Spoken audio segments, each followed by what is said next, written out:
The Deer River Community Tech Hub is the result of partnerships between a number of community organizations and both local and in broader greater Minnesota, as well as a key partner, Smart North, out of the Twin Cities.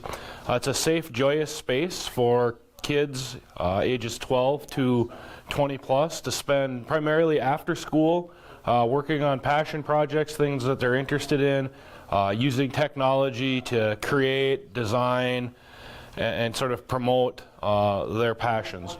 We have a music studio. We have a number of computers running high-end software for designing and creating. Behind me you can see maybe see a 3D printer, and we'll be adding more technology as we go forward. So the Tech Hub will be open after school, Mondays through Friday, until 8 o'clock. Kids in Deer River can ride the activity buses to Ball Club and Inger. They get on those. Those buses leave at 6 o'clock. Moving forward, or in the future, we plan to open this space up to the community during the day as well, to be able to get in, access Wi-Fi, utilize the computers and the technology for creating as well. We also, for the kids, offer food. We have typically a warm meal or some sort of meal for them, as well as snacks.